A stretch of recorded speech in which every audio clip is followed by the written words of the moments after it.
안녕하세요. 교회 성도 여러분. 임목사입니다. 오늘도 사도행전 하나님의 말씀을 묵상하러 갑니다. 오늘도 간단하게 하나님 말씀을 쉬지 않고 전파하도록 하겠습니다. 고난 중에도 하나님은 당신과 함께 계십니다. 부제목으로는 주님의 뜻이 이루어지기를 빕니다. 라는 제목으로 하나님 말씀을 오늘도 묵상해 보려고 합니다. 이 시간에 하나님의 성령이 여러분과 함께 하셔서 성령님과 만나는 그런 시간이 되기를 간절히 기도드립니다.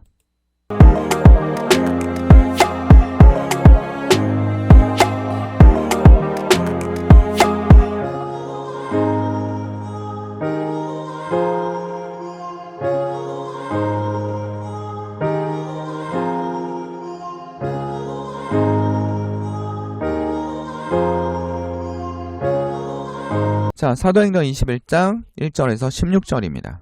여러분, 우리는 그들과 작별하고 배를 타고 곧장 항해해서 고스로 도착했습니다. 그 다음에 어디로 갔습니까? 로드로 갔습니다.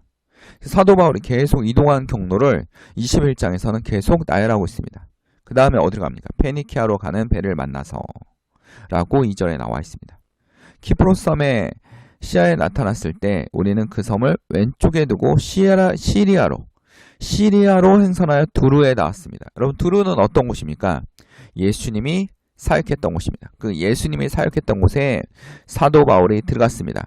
사도 바울이 예수님이 여기서 무슨 사역이 있었냐면 예수님이 귀신 들린 이방인 페니키아인의 딸을 치료해 줬습니다. 이방인의 딸을 치료해 준 사건입니다. 예수님께서 넌 이방인이지 않냐? 라고 구박하시지 않았습니까? 그러나 페니키아인은 아닙니다. 걔들도 주인의 식탁에서 떨어진 음식을 먹습니다. 라고 얘기하면서 네 믿음이 네 딸을 구원했다라고 얘기하고 있습니다. 그래서 예수님이 딸을 귀신을 쫓아내는 그런 사건이 있었습니다. 그러니까 여기엔 다 누구를 따르는 사람들? 예수님을 따르는 예수님의 복음을 들었던 사람들의 있는 지역입니다. 이 지역에 누가 왔습니까? 사도 바울이 갔습니다. 근데 여러분 잘 봅시다. 21장의 나열을 보면 고스로 가고 로드로 가고 그 다음에 페니키아로 가는 배를 타고 그리고 키프로스 섬의 시야를 나타냈을 때 우리는 그 섬을 왼쪽에 두고 시리아로 행선해서 두루로 닿았습니다. 라고 얘기하고 있습니다. 정확하게 어디를 가고 있는지 사도 바울이 어디를 가고 있는지 얘기하고 있습니다. 이 가는 길에 누가 함께하고 계십니까? 하나님이 함께하고 계시다라는 거예요. 하나님의 사역에 하나님이 사도 바울을 쓰시기 위해서 세우신 이유가 뭡니까? 이방인들에게 전도하기 위해서. 여러분들에게 하나님이 뭔가 사명을 주었다면 그 사명을 감당하기 위해서 하나님께서 뭐하고 계십니까? 함께 하십니다. 가는 길마다 하나님이 함께 하신다는 것을 저자는 나타내고 있다는 겁니다. 근데 두루에 찾았는데 많은 제자가 있었습니다. 이 제자들과 교제했습니다. 거기서 이래를 머물었는데 그런데 그들이 성령의 지를 받아서 바울에게 예루살렘에 올라가지 말라고 간곡히 말하였습니다. 예루살렘에 가면 죽습니다. 라고 예언을 하고 있다는 겁니다.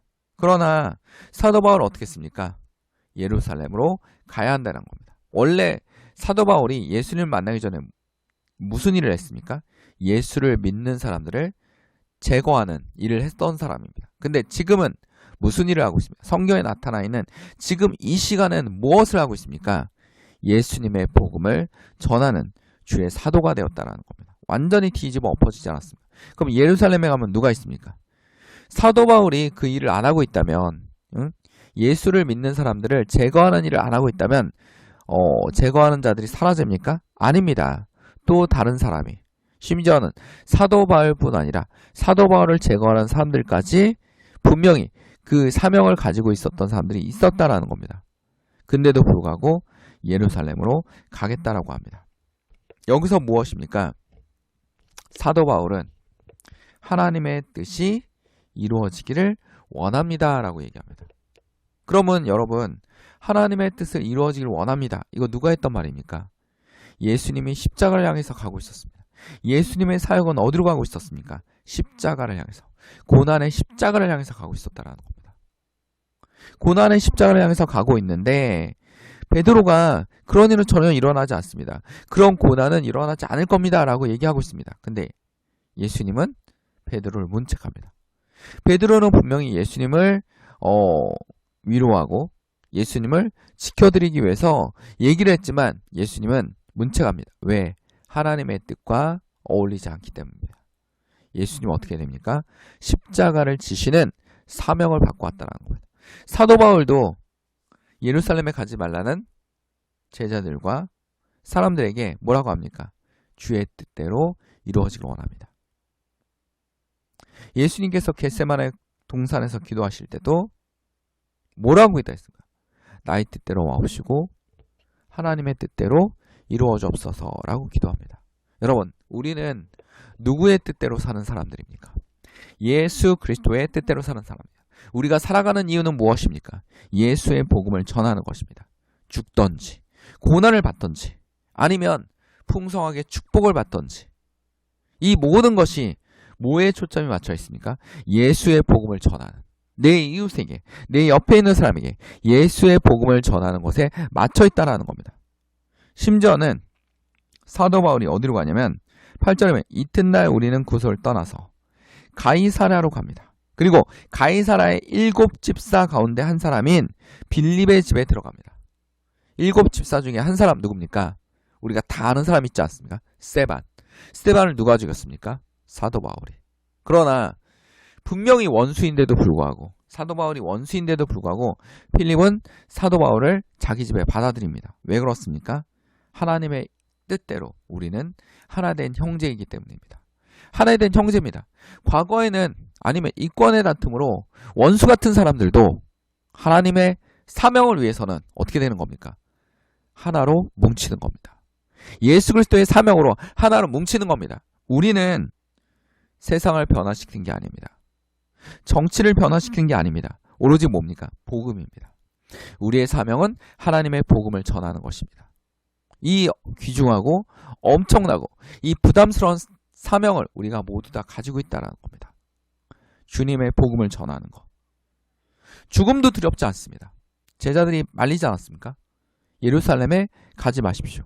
고난이 기다리고 있습니다. 죽음이 기다리고 있습니다. 라고 사도 바울을 말리지만 죽음을 뛰어넘는 것, 그것이 무엇입니까? 복음입니다. 복음을 전하는 건 죽음도 두렵지 않습니다. 오로지 예수 그리스도의 복음을 통해서 나의 목숨도 아끼지 않는 사도 바울의 모습을 볼 수가 있습니다. 오늘날 우리가 회사에서나 그 다음에 어디서든지 하나님의 복음을 뭐합니까? 전도할 수 있습니다. 근데 어떻게 전도해야 됩니까? 지혜롭게. 상대방의 거부감을 느끼지 않게 지혜롭게 하나님의 복음을 그들에게 심어줄 수 있어야 됩니다. 그리고 뭐 해야 됩니까? 우리는 성령이 충만해야 됩니다. 성령이 전하는 것이지 우리가 전한 것이 아닙니다. 우리는 그냥 도구일 뿐입니다. 하나님의 성령이 전하시면 그들 가운데 뭐합니까? 역사가 나타납니다. 변화가 나타납니다. 복음을 전하다 실패할 수도 있습니다. 예수님도 복음이 전파되지 않은 곳에 답답해 오시지 않습니까?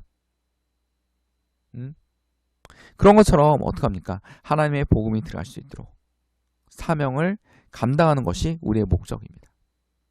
우리가 고난이 있더라도 누구와 함께 하십니까? 성령님이 함께 하십니다. 사도 바울이 복음을 전할 때 굉장히 편안했습니까? 갑자기 번창했습니까? 교회는 번창하고 있었지만 이곳곳 저곳에 많은 제자들이 생겨나고 있었지만 사도 바울은 고난의 연속이었습니다.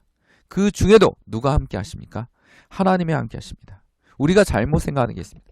막 축복이 오면 하나님이 함께 하시는 것 같고 내가 막 돈도 잘 벌고 모든 일이 잘 되고 그리고 막 갑자기 내가 아프고 고난이 있고 뭔가 안 되고 하는 일도 다 망하고 막 이러면 하나님이 나를 버린 것 같이 생각하는 경우가 있습니다. 아닙니다, 여러분. 그 와중에도 성령님은 여러분과 함께 하십니다. 사도 바울을 통해서 알 수 있지 않습니까? 성경에서 철저하게 얘기하고 있지 않습니까? 간혹마다 막 기적이 일어나고 막 이런 것만 일어났습니까? 아닙니다. 돌도 날라오고 욕도 날라오고 막 전혀 변화될 것 같지 않은 사람들도 변화가 되고 그러니까 뭐 좋은 일과 나쁜 일이 동시에 일어난 이 사역. 그러나 사도 바울은 멈췄습니까? 멈추지 않았습니다. 멈추지 않았습니다. 죽음도 두려워하지 않고 고난도 두려워하지 않는 이 사도 바울의 엄청난 능력, 성격. 정말 대단합니다. 우리가 본받아야 될 인물 중에 하나입니다. 빌립 집사도 여기도 대단하다 합니다. 과거에 스데반을 죽였는데, 나와 함께했던 사역 동지를 죽였는데, 저 사람을 받아들이기 너무 힘든데 저 사람이 왜 예수를 전하고 있지? 그러니까 사도 바울에 따라다니는 건 그거 아닙니까? 위장 전술 막 원래 예수를 따른 사람 죽였던 사람인데 왜 여기 와서 이 짓을 하고 있지? 그게 당시의 초대교회 성도들의 의문이었다라는 겁니다. 근데도 불구하고 필립은 자기 집에 머물게 해줬습니다. 함께하게 해줬다라는 겁니다. 원수 같은 사람을 함께하게 해줬습니다. 뭘로 하나님과 함께하는 겁니다. 예수의 이름으로. 예수의 이름으로 함께하는 겁니다. 우리 다음 절에 보면 11절에 우리에게 와서 바울은 허리띠를 가져다가 자기의 손과 발을 묶었습니다. 이 뭐냐면 예언하는 딸들이 있습니다. 예언하는 딸들. 예언하는 처녀들이 넷이 있었는데 우리가 여러 날 머물러 있는 동안에 아가보라는 예언자가 유대에서 내려와 우리에게 와서 바울의 허리띠를 가져다가 자기 손과 발을 묶고 말하였다. 유대 사람이 예루살렘에서 이 허리띠를 임자를 이와 같이 묶어서 이방 사람의 손에 넘겨줄 것이라고 성령이 말씀하셨습니다. 예루살렘에 뭐가 시작됩니까? 고난이 올 것입니다. 고난이 올 것입니다. 사역의 끝에 고난이 올 것입니다. 라고 얘기하고 있습니다. 근데도 불구하고 사도 바울은 이렇게 합니다. 이 말을 듣고 그곳의 사람들이 함께 우리는 바울에게 예루살렘을 올라가지 말라고 간곡히 만류하였습니다. 위험합니다. 올라가지 마십시오. 근데 사도 바울이 뭐라고 얘기합니까? 13절에 왜들 이렇게 울면서 내 마음을 아프게 하십니까? 나는 주 예수의 이름을 위해서 누구를 위해서? 예수의 이름을 위해서 예루살렘의 결박을 당할 것뿐만 아니라 죽을 것까지 각오하고 있습니다. 죽음도 두렵지 않습니다. 결박을 당할 것입니다. 그러나 누구를 위해서? 예수를 위하여. 우리의 고난은 누구를 위해서? 예수 그리스도를 위해서 당하는 것입니다. 나를 위해서 당하는 것이 아니라 다른 사람을 위해서 당하는 것이 아니라 예수를 위해서 당하는 것입니다. 어떠한 고난입니까? 복음을 전하기 위한 고난. 예수의 복음을 전하기 위한 고난입니다. 쉽지 않았던 초대교회 성도들이 이러한 고난을 이겨나갈 수 있었습니다. 그리고 14절에 사도 바울은 이렇게 합니다. 우리는 주님의 뜻이 이루어지길 빕니다. 주님의 뜻이 이루어지길 빕니다. 예수님도 말씀하시지 않았습니까? 나의 뜻대로 마옵시고 아버지의 뜻대로 하옵소서 라고 말했습니다. 그것이 무엇입니까? 그것이 복음의 핵심입니다. 우리의 뜻대로 하는 것이 아닙니다. 예수 그리스도의 뜻대로, 하나님의 뜻대로 하는 것입니다. 우리의 목적은 무엇입니까? 하나님의 뜻대로 하는 것입니다. 우리의 고난 중에도 예수님은 함께 하십니다. 이 고난을 이겨나갈 수 있는 믿음을 달라고 기도하십시오. 그리고 그 고난은 무엇입니까? 우리 인생의 고난이지 않습니까? 사도 바울도 복음을 위한 고난이었습니다. 복음을 위한 차원이 다릅니다. 복음을 위한 고난. 예수의 복음을 전하는데 죽음이 다가옵니다. 넘길 것입니다. 그러나 두렵지 않습니다. 각오하고 있습니다. 예수의 복음을 위해서 우리는 각오하고 있습니다. 사랑하는 성도 여러분, 무엇을 기억해야 됩니까? 우리는 하나님의 뜻대로. 고난 중에 절대 하나님은 여러분을 버린 것이 아닙니다. 무엇입니까? 하나님이 함께 하십니다. 그 고난이 여러분을 단단하게 해줄 것입니다. 믿음을 성숙하게 해줄 것입니다. 무너지지 마십시오. 넘어지지 마십시오. 믿음이 여러분과 함께 하십니다. 성령님이 여러분과 함께 하십니다. 심지어는 주의 성도들도 동료들도 함께 갈 것입니다. 오늘 복음에 보니까 16절에 가이사라에 있는 제자 몇 사람도 우리와 함께 갔다. 우리와 함께 갔다. 나가 혼자 가는 것이 아니라 사도 바울이 혼자 가는 것이 아니라 뭐합니까? 함께 갔다. 함께 가는 겁니다. 주의 믿는 성도들은 뭐하고 있습니까? 함께 가는 것입니다. 고난을 나누기도 하고 함께 가는 것입니다. 서로 도와주기도 하고 함께 가는 겁니다. 그들은 우리가 묵어야 할 집으로 우리를 안내하고 나손이라는 사람에게 데려다 주었습니다. 또 여기서 실명까지 나오죠. 나손이 함께합니다. 키프로스 사람으로 오래전에 제자가 된 사람, 이방인인데 함께합니다. 그리고 심지어는 뒤에 가면 예루살렘 교회를 누가 도와줍니까? 이방인들이 돈을 모아서 예루살렘 교회를 도와줍니다. 이방인의 돈이 예루살렘을 도와줍니다. 유대인들은 이방인이라면 뭐합니까? 완전히 벽을 쌓는 사람들입니다. 우리는 선택받았고 저들은 선택받지 않았습니다. 남녀차별도 심하지 않습니다. 오늘도 여자와 같게 하지 아니하시고 이방인과 같지 않고 저 세리와 같지 않음을 감사하나이다. 이런 거 아닙니까? 기도가? 우리의 기도는 어떻게 됩니까? 주님, 주의 뜻이 이루어지기를 기도드립니다. 라고 해야겠습니다. 여러분이 힘들 때도, 어려울 때도, 아플 때도, 뭔가 정신적인 고통이 많을 때도, 그 시간에도 누가 함께 하십니까? 예수님이 함께 하십니다. 예수님과 함께 합니까? 주의 사역을 위해서, 주의 동지들을 위해서, 하나님의 복음을 전하는 데 위해서 누구도 함께 합니까? 하나님의 사람들도 함께 합니다. 우리는 무엇입니까? 공동체인 것입니다. 기억합시다. 주님의 뜻이 이루어지기를 빕니다. 라고 간절히 기도하는 여러분이 되시길 바랍니다. 기도하겠습니다. 사랑하는 충만하신 하나님 아버지, 오늘도 이 주일날 아침에 하나님의 말씀을 전하게 하시고 하나님의 복음이 들어가게 하시고 주의 성도들 위해 하나님의 복음이 내려오길 원합니다.